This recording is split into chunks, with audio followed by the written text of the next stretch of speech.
Hey guys, it's Apod from Apod's Metal Review here once again. Just got a new promo in the mail. I can't even pronounce this name. Totengeflüster with the album Vom Seelensterben. Hope I'm getting that right in any way, and I guarantee you I'm going to screw up some of the track names too. This is a symphonic black metal group that comes from Germany. They formed back in 2007. This is actually the only recorded thing that they have right now, their debut full-length album. It's a three-piece group, and I'm going to probably butcher the names. Totelben, he handles the bass, the guitars, and the orchestrations on the album. Schetendorn handles the drums, and Narbengrund handles the vocals. So, three-piece group, it's a full-length album, it's got a good number of tracks on here, but first I want to tackle the production.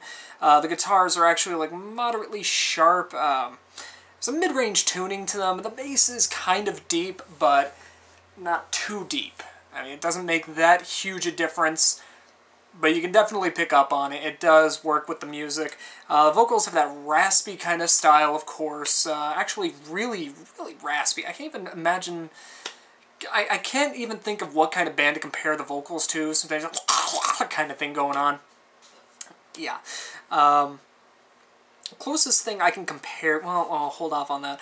The keyboard's pretty crisp. It's a mix of loud and lower background kind of orchestrations. Gives everything kind of a cold, grim atmosphere. Sometimes things can be eerie. I mean, it sounds really good, sometimes like crystal-like, not really fluid-like, like in depressive black metal, but it sounds pretty good. And the drumming, that was one thing that kind of became a problem for me. The drumming is kind of muffled, it doesn't really have much of a bite. Like the cymbals are crisp, they're pretty strong in the mix, but unfortunately, my cat's jumping around. Unfortunately, that crispness is pushed towards the back. Same with the snares are more in the background. The bass kicks, they have a nice click to them, and they are a little stronger compared to the rest of the kit, but it just seems like everything is kind of muffled on the drum kit, very low in volume, and some of the bite has been removed because of that. The production is moderately like digital, modern. It tries to have that polished kind of sense to it, but it's just a little more raw than what they obviously were going for, and because of that, the drums really do suffer. The only thing that I could really compare this to is as if you're listening to a toned-down Emperor. I mean, that's the best way to put it. It's pretty good as far as, not emulation, but it's toned down. A lot of the stuff is mid-range pace, some slower stuff. There's very few faster cuts available on the album. Yeah, largely just mid-paced throughout the entire thing. There isn't much of an atmosphere throughout. Honestly, the symphonic elements from the keyboard really do push the atmospheres of the album more so than the music itself. Kind of gives, like I said before, a cold and grim touch, but sometimes the band tries to go with an epic sound, and every once in a while it does work. It's not all the time that it works, but it does here and there, and that's one thing that goes in its favor. Because of the mid-pace, the keyboards really do shine through a lot more, so you're really going to be feeling the atmosphere more so than anything else. The album starts off with an instrumental, Die Profenziung. Again, I can't pronounce these things to save my life. Dark and eerie. It has a lot of whispering going on, some crackling fire. It's almost ritualistic in a sense, like there's some kind of dark ritual being performed. It's got gothic keyboards that are like a gothic piano performance going on. Not necessarily keys, but more of a stricter piano performance. It sounds pretty good for what it is. This introduction, however, the instrumental isn't all that great. Gefroren Tränen is another one that shows up later. It's a little longer. It's another cold, slow-paced, atmospheric track. It's not too eerie. It's honestly not that great, but compared to Die Profenziung, it's got a little more substance. It's a little more enjoyable, and definitely a little better compared to that. The final one is actually the very last track. It's kind of a closure to the whole thing. Im Tau der Toten Morgenson. This one actually goes on about 5 minutes. There's a good gap of silence at the very end, but this one is actually a lot stronger. I like this one a lot better because it's slow building. It starts off more like a somber, quiet, calm before the storm sort of atmosphere performance, however you want to call it, and then it just continues to build gradually, eventually becoming more booming, more literally. When I say booming, there are explosions or what seems like it. Definitely got to be booming of explosions, but it sounds like you're progressing from the calm before the storm going right into a war of some kind. And then after that passage, sort of the remorseful, somber, memorial kind of thing going on. It's the atmosphere does play well. It's not cold and grim, but it does sound pretty good compared to it. It makes for a fantastic closing to the album, especially given how many of the songs, as I said, are just more mid-paced.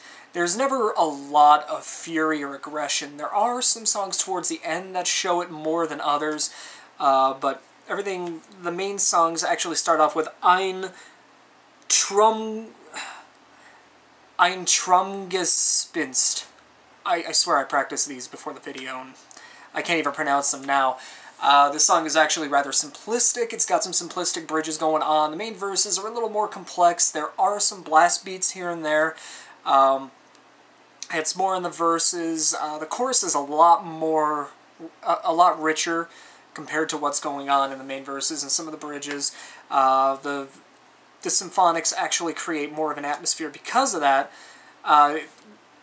This is where the epic tones will come from. I mean, it's a little on the simpler side, as I said, but the keyboards really do add a little extra oomph to it that builds it to a grander scale that gives it more of an epic tone. And honestly, it sounds pretty good. It's not the most amazing track you'll come across on here or for a symphonic black metal song, but it grows on you. It's pretty good, especially after the first listen. There's an extended conclusion to this as far as the instrumental kind of thing goes, and it's pretty ominous, pretty dismal, and it sets things up nice for the next track.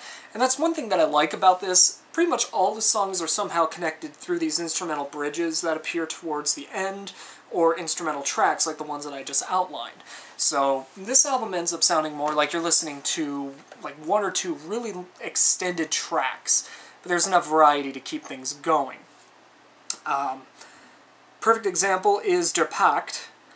And this one's actually one of the more aggressive tracks. It's got sharper guitars in some areas, especially in the very beginning. It just sounds like a straightforward, early, second-wave black metal track. And towards the end, though, it does lose that aggressive atmosphere, even more of a venomous kind of assault. Some of the track actually includes some gutturals, which was a nice little touch to add some extra material, a little more of a unique bite, I guess you would say, to the album. It sounds pretty good. I really wish they would do more guttural through the album, honestly. There's more of a glorious conclusion that's similar to those epic passages that I mentioned earlier, and there's a hell of a lot more enthusiasm going on in the vocals throughout much of the song, especially towards the end when the music picks up and just becomes a lot catchier. Doesn't quite drop the symphonic element, but it takes itself more as a straightforward black metal track than anything near the conclusion. The last one really worth talking about is Ein Neuer Tod. And that's another one of the aggressive tracks. It's a lot faster. It's got a venomous pace to it, and this is the one that's really going to stick out the most. The symphonic elements are a lot stronger, and it gives the song a much colder vibe. Throughout, like, the entire song just has that. Honestly, it's pretty hard not to headbang to this song. I was sitting here, as I'm reviewing this, I had the TV on in the background just to have some visual stimulation as well, for the hell of it.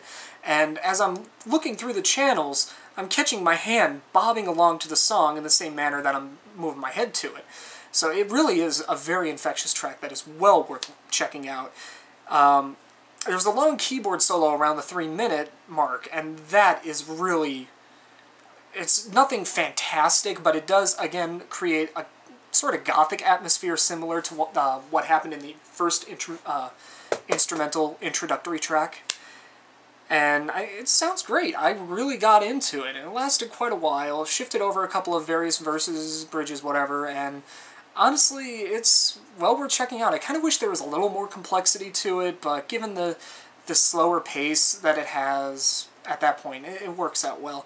This one is easily the most memorable track off the entire album. And while the rest of the album is pretty good, I mean, this is the one that's going to stick out. This, and what was the other track? Der Pact, it was called. That one also will stick out the most. I'm sorry, I have a horrible memory. I gotta write these song names down just so I can refer back to them and make sure I'm getting the right ones. As far as this album goes, I kind of expected a little more when somebody tells me, oh, it's a symphonic black metal act. I kind of expected a little more out of the symphonic elements, but as sort of a Emperor-style influence, I guess you would say, it's not that bad. I didn't really find myself getting too caught up or wrapped up in the album, but the atmospheres are pretty subtle. I mean, they do the job. The music itself is pretty good. The faster material honestly does stick out a little more than the slower or mid-tempo, but I get where they're coming from. And overall, it does feel more like a conceptual style release, even though I honestly can't tell if it is or not, outside of just having the songs linked together. If you like the early Emperor, but you just want to hear it with somewhat toned-down music instead of some of the blast beat-driven material that the band was known for in their earlier days, this one is actually worth checking out. I mean, my only real gripe is the volume of the drums. I really wish they were louder. I really wish they were more present in the mix. I really wish they were just stronger overall. Everything else really just dominated it, and sometimes I wasn't even paying attention to the drumming at all because it just seemed like it wasn't even there. Mostly because of that, I gotta give this one a 7. I just have to. Had the production been better, it honestly would be a much stronger release. But the production just kind of held it back a bit. The atmospheres could have been better. The symphonics honestly could have been a little more complex than what they are. Overall, it just kind of didn't... Not that I had high expectations for it, but it definitely didn't meet the standard expectations I had going into it. But like I said, if you do enjoy somewhat symphonic music, if you like keyboard-driven black metal, if you liked early Emperor, toned down or not, this is definitely something you need to check out. So definitely, when you get a chance, check this band out. You can find their stuff online, I'm pretty sure. So, that's pretty much all I have to say about this album. Do what you will. Check it out. This is just my opinion. You may like it more than I did, so check it out. Thank you, Metal Message, for the promo.